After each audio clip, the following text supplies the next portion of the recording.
Good evening students, welcome to my channel. Welcome back to my channel.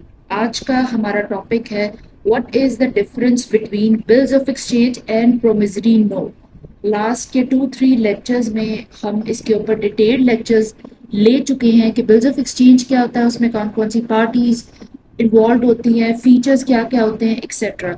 और promissory note के बारे में भी हम डिटेल लेक्चर ले चुके हैं, plus types of promissory note के बारे में भी हम लेक्चर कवर कर चुके हैं। आई वुड सजेस्ट पहले आप उन लेक्चर्स को कवर करें, उसके बाद आप इस लेक्चर के ऊपर आए, ताकि आपको अच्छे तरीके से जो है वो समझ आए कि इन दोनों का एक्चुअल डिफरेंस क्या होता है। लेक्चर की तरफ जा रहे हैं। ओके, सबसे पहला पॉइंट होता है नेचर एंड डेफिनेशन। ये बहुत इंपॉर्टेंट टॉपिक है, I repeat. Okay, nature and definition में ये चीज होती है कि जो बिल्स ऑफ एक्सचेंज होता है, बिल्स ऑफ एक्सचेंज में एक पार्टी होती है जो कि ऑर्डर करती है कि बिल ऑफ एक्सचेंज बनाया जाए। एक दूसरी पार्टी होती है जिसे हम ड्रॉई कहते हैं, DRAWEE, ड्रॉई। उसके नाम पे बिल्स ऑफ एक्सचेंज बनाया जाता है और वो उसको एक्सेप्ट करती है, और उस बिल्स ऑफ एक्सचेंज का ये हिसाब होता है कि वो एक थर्ड पार्टी को पेमेंट करनी होती है उस बिल्स ऑफ एक्सचेंज के through. Bills of exchange and promissory note एक क्रेडिट इंस्ट्रूमेंट होता है, एक डेट इंस्ट्रूमेंट होता है, एक फाइनेंशियल इंस्ट्रूमेंट होता है। ये चीज होती है। सेकंड पॉइंट, जो हमारा प्रोमिसरी नोट होता है, प्रोमिसरी नोट में दो पार्टीज होती हैं। एक प्रोमिसरी नोट बनाता है, दूसरी जो पार्टी होती है उसको पेमेंट करने के लिए। एक प्रोमिसरी नोट बनाता है, उसे मेकर कहते हैं। जो दूसरा पर्सन होता है उसको उसने पेमेंट करनी होती है, उसकी वजह से प्रोमिसरी नोट बनाया जाता है। ये चीज है, ये नेचर होती है बिल ऑफ एक्सचेंज और प्रोमिसरी नोट की। सेकेंड पॉइंट है parties involve. Bill of exchange में 3 पार्टीज इन्वॉल्व होती है। एक होता है ड्रॉर, जो ऑर्डर करता है, बिल बनाता है, बिल को क्रिएट करता है और ऑर्डर करता है पेमेंट करने का। दूसरा होता है ड्रॉई, जिसके नाम पे बिल बनाया जाता है। तीसरी पार्टी होती है पेई। ये पार्टी पेमेंट रिसीव करने वाली पार्टी होती है।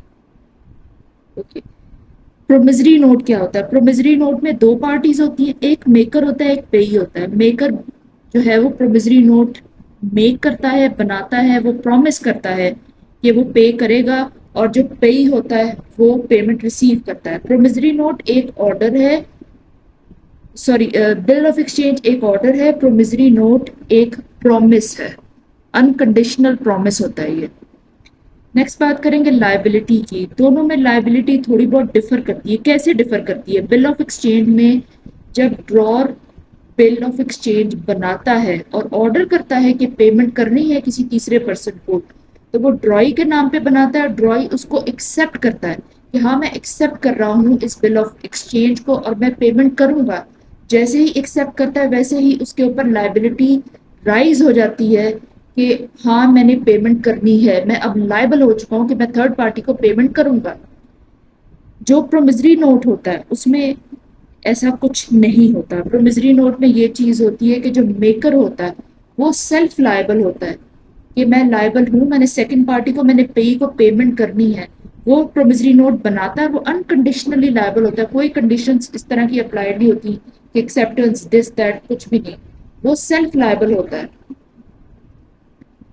Third point, transferability. Bill of exchange, promissory note दोनों ट्रांसफरेबल होते हैं, इंडोर्स किया जा सकता है।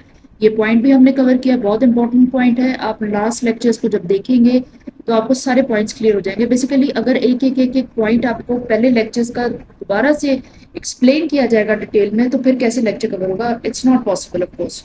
वो आप पीछे से देख लीजिएगा। ओके, ट्रांसफरेबिलिटी में ये चीज होती है कि आप इंडोर्स कर सकते हैं, ट्रांसफर कर सकते हैं नोट, बिल ऑफ एक्सचेंज को भी, प्रोमिसरी नोट को भी।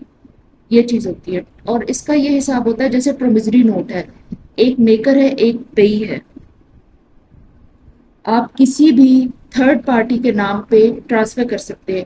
फॉर एग्जाम्पल, मेकर ने 1 लाख का प्रोमिसरी नोट तैयार किया कि मैंने मिस्टर बी को, यानी पेई को, मैंने 1 लाख की पेमेंट करनी है। मिस्टर बी जो है, पेई जो है, वो क्या करता है? वो प्रोमिसरी नोट ट्रांसफर कर देता है, इंडोर्स कर देता है कि मैंने मिस्टर सी को 1 लाख देने हैं, तो आप डायरेक्टली मिस्टर सी को 1 लाख दे दीजिएगा। This is endorsement, this is transferability of promissory note. Bill of exchange में भी ऐसा ही होता है। बिल ऑफ एक्सचेंज में بھی ایسا ہی ہوتا ہے. اس میں بھی جو پے ہوتا ہے وہ اپنا جو بل آف ایکسچینج ہوتا ہے اپنے نام پہ کہ میں نے جو پیمنٹ ریسیو کرنی ہے آپ مسٹر سی کو مسٹر ڈی کو پے کر دیجیے گا کیونکہ میں نے ان کو پے کرنا ہے. اسے انڈورسمنٹ آف بل یا پرومزری نوٹ کہتے ہیں یا پھر ٹرانسفربلٹی بھی کہتے ہیں. اوکے یوزز کیا ہوتے ہیں ان کے اور ان کے فنکشنز کیا ہوتے ہیں. جو بل آف ایکسچینج ہوتا ہے نا جب انٹرنیشنل ٹریڈز ہوتی ہیں ان میں بینکس وغیرہ انوالو ہوتے ہیں تو پھر بل آف ایکسچینج ڈرا کیے جاتے ہیں. یہ چیز ہوتی ہے بینکس ڈرا کرتے ہیں ان کو. یہ کریڈٹ کی فیسلٹی کو تھوڑا ایزی کرنے کے لیے کنوینئنٹ کرنے کے لیے اور آپ کو جو ہے وہ لیگل پروٹیکشن دینے کے لیے اور چونکہ بینکس انوالو ہو جاتے ہیں تو پھر آپ کی جو ٹریڈنگ ہوتی ہے جو ٹرانزیکشن ہوتی ہے اس کو سیکیورٹی بھی مل جاتی ہے وہ مزید کریڈیبل بھی ہو جاتی ہے. اس میں یوز ہوتا ہے یہ اس میں یوز ہوتا ہے. لیکن پرومزری نوٹ جو ہے ود ان دا کنٹری جو آپ کی لوکل بزنس ٹرانزیکشنز ہوتی ہیں لوکل ٹریڈنگ ہوتی ہے یا پھر آپ نے بزنسز نے آپس میں جب آپ کریڈٹ پہ مال اٹھاتے وغیرہ ہے اس میں جو آپ نے پیمنٹس کرنی ہوتی ہیں یا پھر پرسنل لونز ہوتے ہیں اس میں جو ہے پرومزری نوٹ یوز ہوتا ہے. انٹرنیشنل لیول پہ یوز نہیں ہوتا. Promissory note bill of exchange کی نسبت بہت کم یوز ہوتا ہے.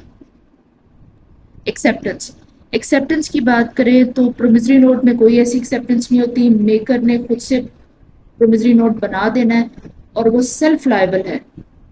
اس نے ایکسیپٹ خود سے ہی کائنڈ آف کہہ سکتے ہیں اس نے خود پہ ہی ایکسیپٹ کیا ہوا ہے بلکہ ایکسیپٹنس اس میں نہیں ہوتی ہے. وہ سیلف لائبل ہے کہ میں نے مسٹر بی کے اتنے پیسے دینے ہیں میں نے پرومزری نوٹ جنریٹ کر دیا اور میں اس ڈیٹ پہ جا کے ان کو پیسے دے دوں گا بات ختم. لیکن بلز آف ایکسچینج میں ایسا ہوتا ہے کہ جب ایک پارٹی بل ڈرا کرتی ہے ڈرائی کے نام پہ تو اس نے ایکسیپٹ کرنا ہوتا ہے. وہ ایکسیپٹ کرتا ہے تو ہی اس کی لائبلٹی ہوتی ہے کہ میں پیمنٹ کروں گا. ادروائز وہ بلز آف ایکسچینج ختم کرنا پڑتا ہے فنش کرنا پڑتا ہے اس کو ڈسکارڈ کرنا پڑتا ہے. یہ چیز ہوتی ہے. اس کے پاس بہت سارے فیکٹرز ریزنز وغیرہ ہوتے ہیں.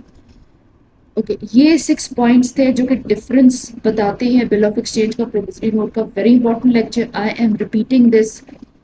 آپ نے اس کو ضرور کور اپ کرنا ہے. اور یہ بیسیکلی جو ہے وہ ڈگری لیول کے لیکچرز ہیں تو یہ آپ کے ایگزام سے ریلیٹڈ ہیں آپ کے سبجیکٹ سے ریلیٹڈ ہیں آپ کی ڈگری سے ریلیٹڈ ہیں. یہ بہت امپورٹنٹ لیکچر ہے. تو آف کورس یہ انہیں اسٹوڈنٹس کے لیے بیسیکلی زیادہ فوکسڈ ہے یا پھر اگر آپ کو جنرلی ان کے بارے میں جاننا ہے تو بھی آپ ان لیکچرز کو فور شور لے سکتے ہیں تاکہ آپ کو جو ہے بہت ساری کنفیوژنس کلیئر ہو جائیں جو کہ ویسے کلیئر نہیں ہوئی ہوتی ہیں most of the Times. Okay آج کا لیکچر ہم یہیں پہ فنش کر رہے ہیں. کوئی بھی ایشو ہو سجیشن ہو آپ کامنٹ میں شیئر کر سکتے ہیں.